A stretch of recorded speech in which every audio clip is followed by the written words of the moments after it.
Matthew chapter 27. Early in the morning, all the chief priests and the elders of the people came to the decision to put Jesus to death. They bound him, led him away, and handed him over to Pilate, the governor.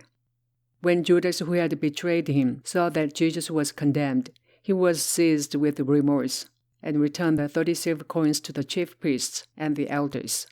"I have sinned," he said, "for I have betrayed innocent blood." "What is that to us?" they replied. "That's your responsibility." So Judas threw the money into the temple and left. Then he went away and hanged himself. The chief priest picked up the coins and said, "It is against the law to put this into the treasury since it is blood money." So they decided to use the money to buy the potter's field as a burial place for foreigners.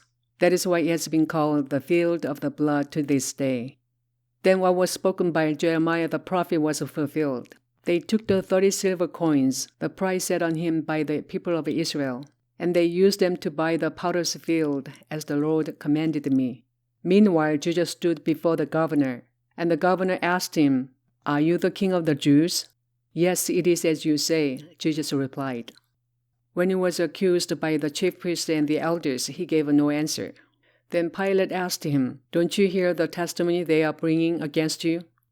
But Jesus made no reply, not even to a single charge, to the great amazement of the governor. Now it was the governor's custom at the feast to release a prisoner chosen by the crowd.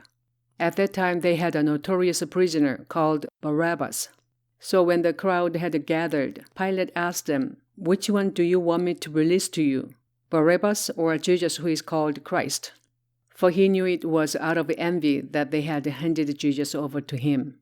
While Pilate was sitting on the judge's seat, his wife sent him this message, "Don't have anything to do with that innocent man, for I have suffered a great deal today in a dream because of him." But the chief priests and the elders persuaded the crowd to ask for Barabbas and to have Jesus executed. "Which of the two do you want me to release to you?" asked the governor. "Barabbas," they answered. "What should I do then with the Jesus who is called Christ?" Pilate asked. They all answered, "Crucify him." "Why? What crime has he committed?" asked Pilate. But they shouted all the louder, "Crucify him." When Pilate saw that he was getting nowhere, but that instead an uproar was starting, he took water and washed his hands in front of the crowd.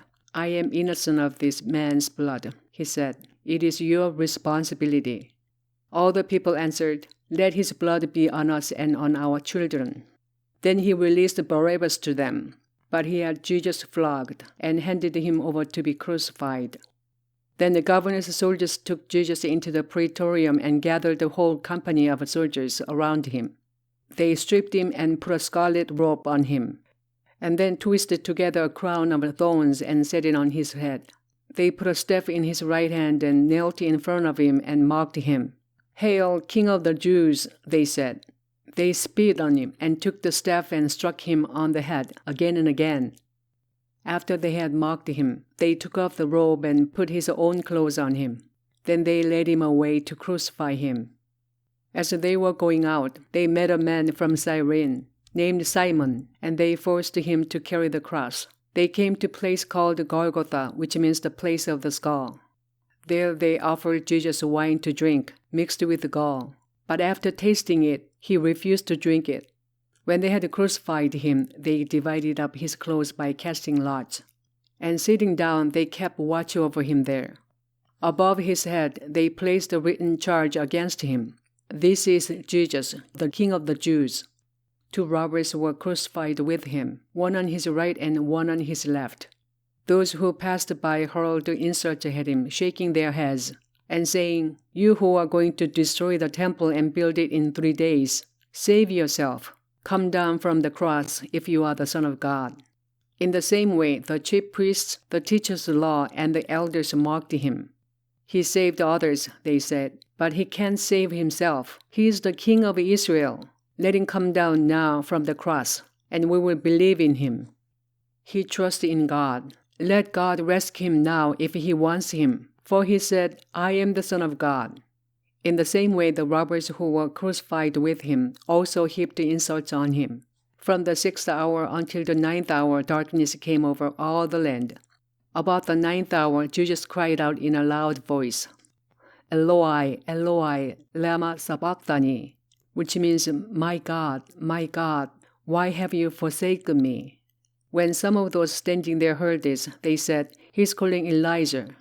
Immediately one of them ran and got a sponge. He filled it with wine vinegar, put it on a stick, and offered it to Jesus to drink. The rest said, Now leave him alone. Let's see if Elijah comes to save him.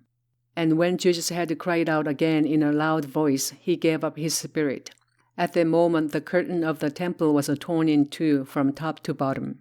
The earth shook, and the rocks split. The tombs broke open, and the bodies of many holy people who had died were raised to life. They came out of the tombs, and after Jesus' resurrection, they went into the holy city and appeared to many people. When the centurion and those with him who were guarding Jesus saw the earthquake and all that had happened, they were terrified and exclaimed, Surely he was the Son of God. Many women there watching from a distance. They had followed Jesus from Galilee to care for his needs.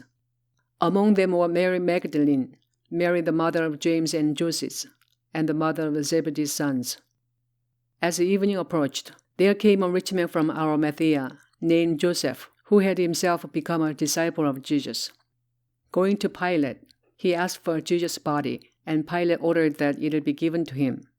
Joseph took the body, wrapped it in a clean linen cloth, and placed it in his own new tomb that he had cut out of the rock. He rolled a big stone in front of the entrance to the tomb and went away. Mary Magdalene and the other Mary were sitting there opposite the tomb.